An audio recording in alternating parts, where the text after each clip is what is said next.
Westminster Abbey, 2nd June, 1953. The coronation of Queen Elizabeth II had been running for nearly 3 hours, and in the royal gallery, seated between the Queen Mother and Princess Margaret, a 4-year-old boy was visibly finished with proceedings. Photographs from the ceremony show Prince Charles leaning his head on one hand, eyes glazed. At some point during the service, he reached over and tugged at his grandmother's glove. She took his hand without looking down, kept her eyes on her daughter being crowned, and stayed exactly as she was, composed, smiling, present. He was the first child in British history to witness his mother's coronation. She was, without knowing it would be remembered, showing him how it was done. Everyone remembers who the Queen Mother's favorite was supposed to be. The popular legend names Andrew, handsome, cocksure, the grandson she could never say no to. Andrew Lownie's 2022 biography, entitled The Rise and Fall of the House of York, documented where unchecked indulgence of that kind leads. But there is a quieter version of the story, told by the people who actually watched her. In that version, the grandchild she loved most wasn't the one who amused her. It was the one she raised. The historian Gareth Russell examined the Queen Mother's life for his 2022 book, Do Let's Have Another Drink: The Dry Wit and Fizzy Life of Queen Elizabeth the Queen Mother. When it appeared, People magazine published a feature under the headline, Inside the Queen Mother's Close Bond with the Future King Charles. That headline alone signals which relationship the biographical record keeps returning to. Whether Charles was her definitively established favorite remains genuinely contested. The Andrew legend has its own weight and its own defenders. But what the evidence demonstrates is that her relationship with Charles was formative, deliberate, and years long. She gave him warmth. She gave him something harder and more durable as well. She gave him her method. On 14th November 1953, Prince Charles turned 5 years old. He spent his birthday at Royal Lodge, Windsor, the Queen Mother's pale pink house in Windsor Great Park, which she had made her country base after George VI died in February 1952. 9 days later, on 23rd November, Queen Elizabeth II and the Duke of Edinburgh departed London for Bermuda, opening what contemporary accounts called the most ambitious royal journey ever undertaken. The tour covered Bermuda, Jamaica, Fiji, Tonga, New Zealand, Australia. 58 days in Australia alone, across 57 towns and cities, then Ceylon, Aden, Uganda, Malta, and Gibraltar, before Elizabeth and Philip returned to London on 15 May 1954. 174 days, nearly 6 months. Charles and Princess Anne didn't travel with their parents. The Queen Mother held formal responsibility as senior guardian. The children spent extended periods at Royal Lodge, confirmed by a photograph on the official King Charles III account, dated 25 April 1954, showing both children standing in the garden there, squarely in the middle of the tour. Professional nursery staff managed the daily routine, as palace protocol required. But she was the adult at the top of Charles's world for those 6 months, and what she gave him wasn't supervision.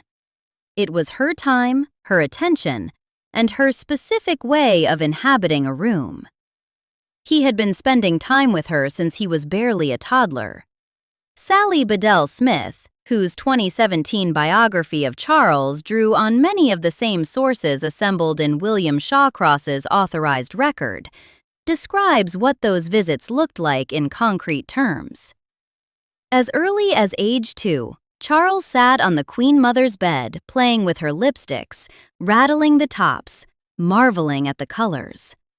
When he was 5, She walked him through Shaw Farm in the Windsor Home Park. She opened up painting and music in the way that children absorb things they see adults treat as genuinely worth caring about. Not through instruction, but through proximity. He later recalled that his grandmother was the person who taught him to look at things. Shawcross's official biography, Queen Elizabeth, the Queen Mother, the official biography, published by Macmillan in 2009, frames her character in a formulation that has become the standard portrait. A woman of great natural charm and equally great strength of character. Summaries of that official record note explicitly that the biography establishes Charles as her favored grandchild, and that the relationship shaped his development in ways the wider family didn't. What the Shawcross record and the biographers who drew on it document together is that both qualities, the charm and the strength, operated at close range in Charles's life during his most formative years. The specific texture of that relationship came from physical presence, not from declared affection. Her long-serving lady-in-waiting, Dame Frances Campbell Preston, was direct about it. The Queen Mother's protective instinct was fully engaged on his behalf. She gave Charles the physical affection his parents found genuinely difficult to sustain. She never hesitated to give him the hugs he craved. She encouraged his gentleness, the impulse to share sweets with other children, the instinct to pick the weakest player first when choosing sides for games. Jonathan Dimbleby's authorized 1994 biography, written with Charles's full cooperation and drawing on his journals and letters, recorded Charles describing his parents as cold, undemonstrative, and remote. He never said anything remotely like that about his grandmother. When Elizabeth and Philip returned from the Commonwealth tour in May 1954, they greeted 5-year-old Charles and 3-year-old Anne on the dock with handshakes. Martin Charteris, then a private secretary to the Queen, observed years later that Charles must have been baffled by what a natural mother-son relationship was meant to be like. The Queen Mother had occupied that space for 6 months. The handshakes clarified the difference.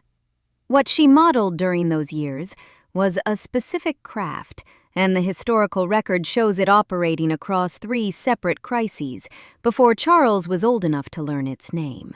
In December 1936, when Edward VIII abdicated and her reluctant husband was pulled onto the throne, she absorbed one of the worst institutional shocks a royal family can suffer. Privately, biographers have documented sustained resentment toward Edward and Wallis Simpson. Publicly, none of it showed. She kept appearing, kept the face composed, and the image that emerged from the abdication wasn't of a dynasty in crisis, but of a stable center that had rearranged itself around duty and continued functioning. 4 years later, Buckingham Palace itself took several hits during the Blitz. She reportedly said, "I'm glad we've been bombed. Now I can look the East End in the face." That remark came through recollection rather than written record, so it carries the weight of reported testimony, but the behavior it describes was extensively observed. She visited bombed streets and stood in the rubble. When East End crowds threw rubbish at her in the war's early weeks, because she wore expensive clothes while they endured deprivation, she kept going. Hartnell dressed her in soft blues and mauves rather than morning black, and she wore warmth through the entire ordeal the way a soldier wears a uniform, as protection, as identity, and as message. She understood the arithmetic of sustained presence long before the war began.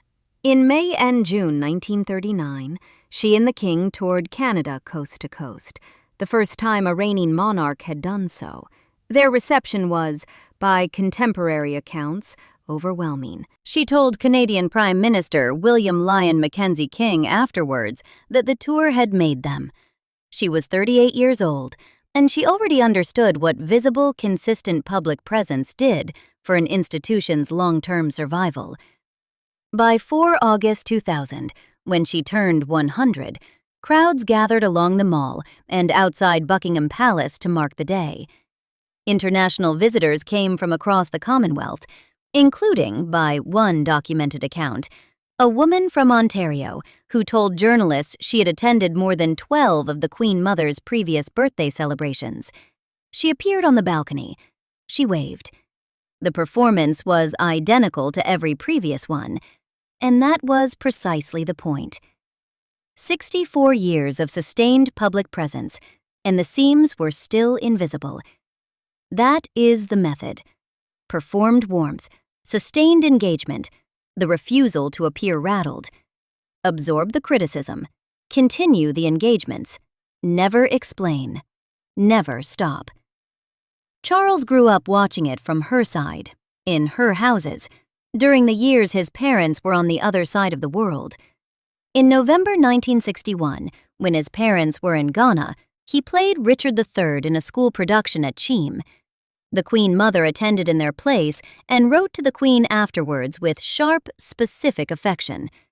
After a few minutes, a most horrible-looking creature shambled onto the stage, leering and vulgar, with a dreadful expression on his twisted mouth. And she gradually realized with horror that it was her dear grandson. She added that he had acted his part very well and made it quite revolting. She was present, watching, reporting back in precise detail. She had claimed the role his parents left empty. When the question of secondary school arose, she wrote to the Queen formally in May 1961, arguing for Eton, calling it ideal for one of his character and temperament, and warning that if Charles went to Gordonstown, he might as well be at school abroad. Philip won the argument. Charles spent 5 years at Gordonstown, which he described to Dimbleby as a prison sentence, a place where ritualized bullying was effectively institutionalized, and where he made no lasting friendships. The Queen Mother had stated her case in writing and lost it, but she had stated it. Charles became heir apparent in February 1952, aged 3. He remained heir apparent for approximately 70 years, longer than any heir in British history. Through all of it, a role with no real power demanded an indefinite performance of purposeful, engaged royalty. He founded the Prince's Trust in 1976. He became patron or president of more than 800 charities and organizations. He authored or co-authored 17 books. He managed the Duchy of Cornwall through sustained environmental advocacy, organic farming, traditional architecture, action on climate change, absorbing public mockery for positions that, across the decades, mainstream opinion incrementally caught up with, and continuing regardless. The Diana years were the test. Dimbleby's authorized 1994 biography confirmed the Camilla affair publicly and described Charles's parents as cold and remote. Public approval fell sharply. Diana's Panorama interview in November 1995 was watched by 21 million viewers in Britain. Charles didn't respond in kind. He kept working. Diana died in Paris on 31st August 1997. Grief in Britain was overwhelming, and it was overwhelmingly hers. Camilla Parker Bowles's approval in British polling reached its lowest recorded point in the months that followed. Then, as Britannica records it plainly, a campaign was launched to ease Camilla into public life and rehabilitate her image. That campaign ran for 8 years. In 1999, Charles and Camilla were photographed together leaving the Ritz Hotel in London after a birthday party for her sister. Approximately 200 journalists and photographers had gathered outside. In 2001, she became president of the Royal Osteoporosis Society, her first significant public role. Charles married Camilla on 9 April 2005. He had not argued with the polls. He had appeared, continued his work, and waited for public sentiment to shift around him on its own schedule. It was almost exactly what the Queen Mother had done with the Duke and Duchess of Windsor across 60 years. She had kept her private resentment private and her public face open, and time had eventually made the distinction irrelevant. Camilla was crowned Queen Consort at Charles's coronation on 6 May 2023. By August 2024, YouGov's polling showed her at 49% favorable. Charles himself sat at 63% favorable, a net approval rating of positive 34 that, as YouGov noted, most elected politicians would envy. Prince Andrew, who had received the other inheritance from the same woman, sat at 5%, the lowest figure YouGov had ever recorded for him, with 87% of Britons holding a negative view.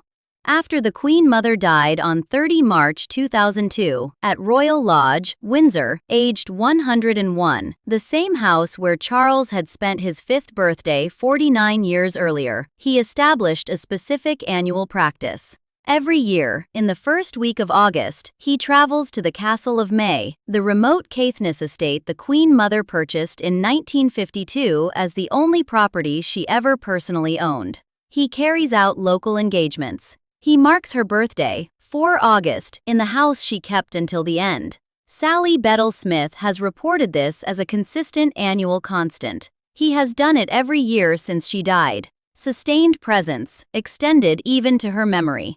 The inheritance wasn't free, and honest accounting requires saying so. Bedell-Smith notes that while the Queen Mother gave Charles the warmth his parents withheld, she also fed a tendency she identified as whinging, the ready self-pity that became one of his most commented upon qualities. She nurtured his sensitivity, which was genuine, and in doing so reinforced the readiness to be wounded that came attached to it. Dimbleby's biography records Charles describing his parents as cold, undemonstrative, and remote, but it also documents, with his full cooperation, an emotional formation built partly on the conviction that the world was arranged around him badly. The Queen Mother gave him warmth. She may also have confirmed, inadvertently, the sense that something better was owed to him than the world kept delivering. The public approval data reflects this. Charles at 63% favorable in August 2024 is a solid number, but William and Kate sit at 74–75%, Princess Anne at 71%, and among 18 to 24-year-olds, only 25% hold a positive view of the king against a majority of 53% who view him negatively. He has been genuinely liked, eventually, but rarely at first sight. He was never Diana, whom crowds understood in an instant. He has always required sustained familiarity and the extended patience of those who were willing to wait for it. That quality, the slow reveal, the trust built through decades of presence rather than instant charm, is itself a version of the Queen Mother's method. She built her reputation across 70 years. He built his across 50. The difference is that she made it appear entirely natural, and he has never quite managed that particular trick. She gave him warmth, and she showed him how to perform warmth. Those two things are related, but they aren't the same thing. A man who has spent his adult life performing the second with consistency and discipline has achieved something real. But the same craft that kept him standing through 50 years of public role also kept him at a remove from the kind of uncomplicated affection that falls easily on people who don't appear to be working quite so hard at it.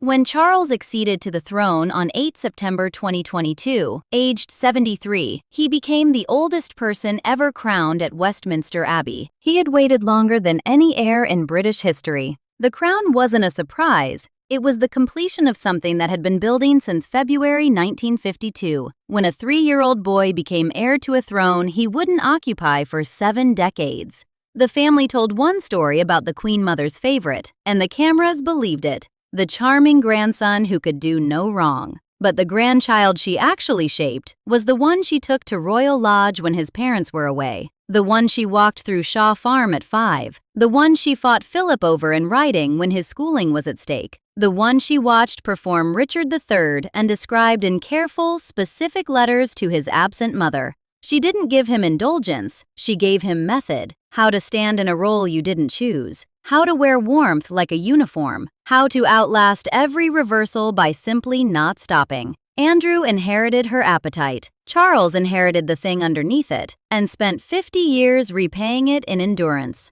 One of them is a cautionary tale, the other is the king. Subscribe for more stories like this.